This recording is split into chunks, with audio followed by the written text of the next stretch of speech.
They all said, "I've always liked that cattle boy. I don't know why people are always grumbling about him. All boys get into mischief sometimes." Emil had brought back a letter from the doctor for his father and mother, and in it the doctor had written, "You have a boy you can be proud of." Emil's mother wrote in the blue exercise book, "Dear Lord, how soothing to my poor mother's heart the times I've been in despair about Emil, but now I am going to see that everyone in the parish hears about this, and that's for certain." But what a time they had at Catholt on the awful morning when they discovered that Alfred and Emil had disappeared. Emil's father was in such a state he got a pain in his stomach and had to go to bed. He thought he would never see Emil alive again. Then later a message arrived from Marienlund that put his mind at ease, but he still had a stomachache when Emil came back and rushed into the bedroom to tell his father he was home again. Emil's father's eye glistened when he looked at Emil. "You're a good boy, Emil," he said, and Emil was so pleased that his heart danced a bit inside him. This was one of those days when he did like his father. Emil's mother stood there glowing with pride. "Yes, he's a fine lad, our Emil," she said, and patted his shaggy head. Emil's father lay with a warm saucepan lid on his stomach because it was soothing, but now it had cooled and needed warming up again. "I'll do it," shouted Emil eagerly. "I'm good at nursing now." Emil's father nodded approvingly. "And you can get me a glass of juice," he said to Emil's mother.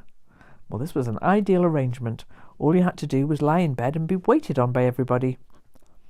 But Emil's mother had other things to do, and so it was a little while before she could get the juice ready. Then, just as she was finally pouring it, she heard a great bellow come from the bedroom. It was Emil's father. As Emil's mother rushed in, the saucepan lid came rolling straight at her. She dodged it quickly, and in her fright, she spilt the juice, and it splashed on the saucepan lid where it sizzled fiercely. "Good gracious, how hot did you make the lid?" she asked Emil, who stood looking bewildered. "About as hot as the iron," said Emil. Apparently, Emil's father had fallen asleep while Emil was in the kitchen, heating the saucepan lid. When Emil returned, he found his father sleeping peacefully and didn't want to wake him up, so he slid the lid carefully in beneath the covers and laid it on his father's stomach. Yes, it was bad luck that the lid was too hot. Emil's mother did what she could to try and calm him. "There now," she said, "I'm just bringing the liniment." But Emil's father got up. He said he didn't think he'd better stay in bed any longer now that Emil was home, and besides, he wanted to go and say hello to Alfred. Alfred was sitting in the kitchen, looking very pale, with his arm in a sling, but he was happy and cheerful, and Lena joyously hovered around him. She and Krosemeier were busy scouring the copper bowls and pots and pans, which had to be all bright and shining for Christmas. But Lena couldn't keep still. She snuggled near Alfred with her cleaning rag in one hand and the cheesecake mould in the other, and behaved as if she had unexpectedly found a gold nugget in her kitchen. And little Ida couldn't take her eyes off Alfred either. She looked at him gravely, trying to make up her mind if it was the same Alfred who had come home. Krosemeier had one of her greatest moments. She talked about blood poisoning until she frothed at the mouth. She said that Alfred should consider himself lucky that things had turned out as they did. "You must be very careful, for blood poisoning is such a long, serious business that you're ill for a long time after you've got better." They had a great time at Catholt that evening. Emil's mother brought out the new oatmeal sausages. They had a real oatmeal sausage feast, sitting happily all together in the Christmassy kitchen. Emil and his father and mother, and little Ida and Alfred and Lena and Krosemeier. Yes, it was just like Christmas Eve, with candles on the table and everything. And the oatmeal sausages were so delicious, fried crisp and brown, and everyone ate them with fresh whortleberries.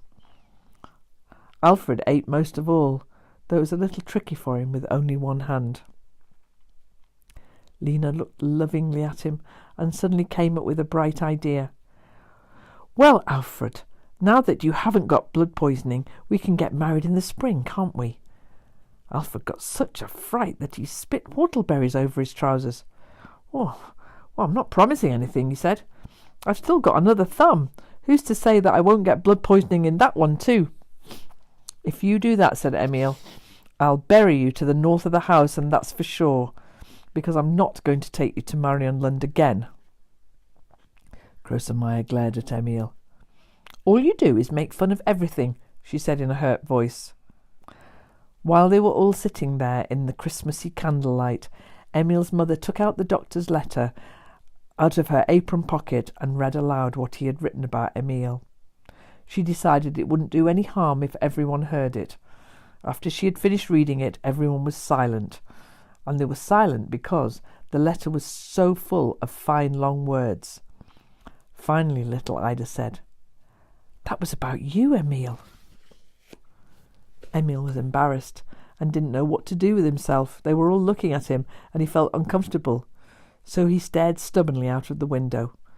But that didn't make him feel much better, because he noticed it was snowing again, and he knew who would have to get up early in the morning to shovel it.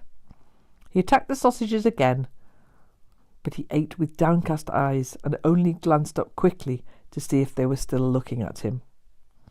His mother was, at any rate.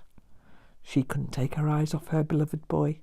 He looked so sweet as he sat there with his rosy cheeks and his curly fair hair and his innocent blue eyes. He was just like a little Christmas angel. Besides, she had the doctor's words, so she could be proud of him. "It's funny," said Emil's mother.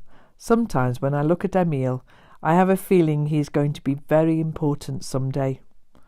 And Emil's father looked doubtful. "Important in what way?" he said. "Well, how should I know? President of the local council, perhaps, or anything." Lena guffawed. "You can't have a president of the local council who plays tricks," she said. Emil's mother looked at her sternly, but she didn't say anything. She only passed the dish of sausages round with sharp, angry jerks.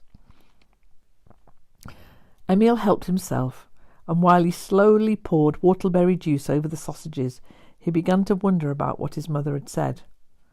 Just think, suppose he really did become president of the local council when he grew up. It wasn't such a bad idea. Someone had to be president. Then he began to wonder about what Lena had said. Supposing he became president of the council and did play tricks, what sort of tricks would they be? He poured milk into his glass and continued to think about it. President of the local council tricks would obviously have to be very special. You wouldn't be able to think those up in a flash. Just as he was going to take a drink of milk, he thought of a marvellous trick and burst out laughing so the milk shot across the table and spluttered onto his father.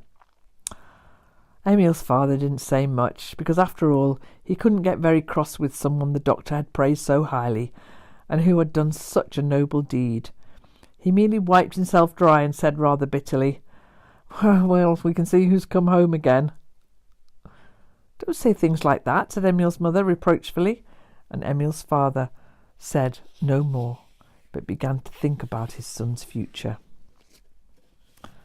"I doubt if he will become president of the local council," he said at last, "but he might well turn out to be a good citizen, so long as he stays in good health and lives long enough and God wills it." Emil's mother nodded in agreement. "Yes, if God wills it." "And if Emil wills it," said little Ida, and Emil gave a smile. "Well, that remains to be seen," said Emil. Then evening came and night fell, and everyone went to bed and slept peacefully, and the snow fell down on the whole of Kattelt, and the whole of Lonnenberger, and the whole of Smaland. And no, you don't need to worry. The doctor didn't take Lucas and Piggy Beast from Emil.